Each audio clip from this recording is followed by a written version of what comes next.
శుక్లాంబరధరం విష్ణుం శశివర్ణం చతుర్భుజం ప్రసన్నవదనం ధ్యాయేత్ సర్వవిఘ్నోపశాంతయేత్.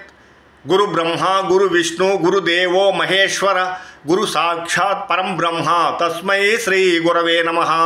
నారాయణం నమస్కృత్య నరం చైవ నరోత్తమం దేవీం సరస్వతీం వ్యాసం తతో జయముదీరయేత్. హరి వివోం. పరమేశ్వర స్వరూపమైన సభకు నమస్కారం. నిన్నటి రోజు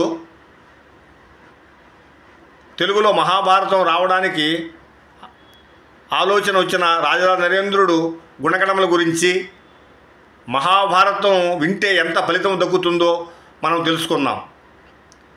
తదుపరి ఆదికవి నన్నయ్య గారు గుణగణముల గురించి రాజరాజ నరేంద్రుడు వివరణ చేస్తున్నారు.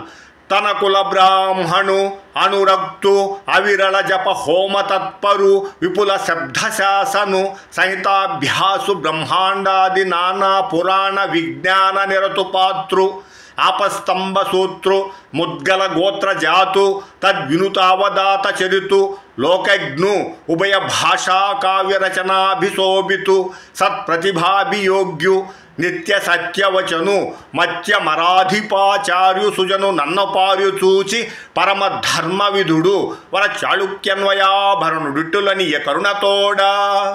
నన్నయ్య గారు సంస్కృతాంధ్ర భాషల్లో మహాపండితుడు. ఆయన నిజం పలకడం కాదు, సత్యం పలికే వ్రతం ఉంది. ఆయన నిత్యాగ్నిహోత్రుడు, నిరాడంబరుడు, నిత్యతృప్తుడు. ఆయన వేదాలు వేదాంగాలు పురాణ ఇతిహాసాలు ఔపాసన పట్టారు. అటువంటి రాజరాజ నరేంద్రుడు నన్నయ్య గారిని గుణగణములు వివరణ చేసిన తరువాత ఆయన రాజరాజ నరేంద్రుడితో అంటున్నారు, నన్నయ్య గారు మహాభారతం తెలుగులో రావడానికి ఆలోచన చేసిన రాజరాజ నరేంద్రుడు రోజూ చేసే 5 పనుల గురించి వివరణ చేస్తున్నారు. ఉదయం లేచినప్పటి నుంచి రాత్రి నిద్రపోయేంత వరకు. ఇవి ఏనున్ సతతంబు నాయడగరంబిష్టంబులయ్యుండు బాయవు భూదేవ కులాభి తర్పణ మహీయ ప్రీతియున్ భారత శ్రవణాసక్తియు పార్వతీపతి పాదాబ్జ ధ్యాన పూజా మహోత్సవమున్ సంతత దానశీలతయు శశ్వసాధు సాంగత్యమున్. రాజరాజ నరేంద్రుడు ఉదయం లేచినప్పటి నుంచి 5 పనులు చేస్తూ ఉండేవారు. భూలోకంలో దేవతల వంటి నిత్యాగ్నిహోత్రులైన బ్రాహ్మణులను సేవిస్తూ ఉండేవారు. మహాభారతం రోజు వింటూ ఉండేవారు. శివపూజ 2 పూట్ల చేస్తూ ఉండేవారు. దాన ధర్మాలు రోజు చేస్తూ ఉండేవారు. భగవంతుడి గురించి 4 మాటలు చెప్పే పరమ భాగవతుల దగ్గర కూర్చొని భగవత్ కథలు వింటూ ఉండేవారు.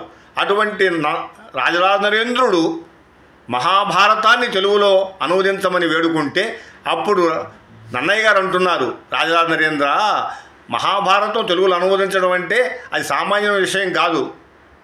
దానికి దేవతల అనుగ్రహం ఉండాల. నేను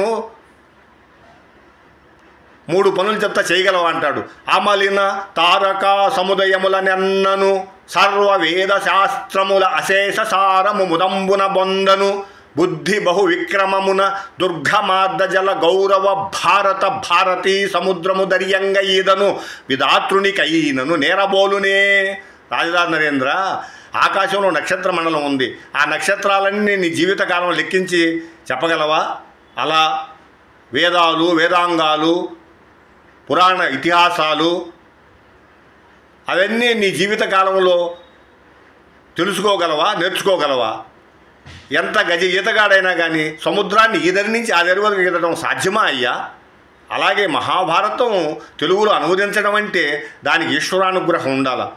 నేను దేవతల్ని ప్రార్థిస్తా, వారి అనుగ్రహం కలిగిందా నీ కోరిక తప్పక నెరవేరద్ది అని చెప్పిన నన్నయ్య గారు ఆయన దేవతల్ని ప్రార్థించారు. ఆయన దేవతల్ని ఎలా ఆరాధించారనేది రేపటి రోజు నేను ఆంధ్ర మహాభారతము ఆదిపర్వం ఉపోద్ఘాతంలో నేను వివరణ చేస్తాను. సర్వం శ్రీ ఉమామహేశ్వర పరబ్రహ్మార్పణమస్తు.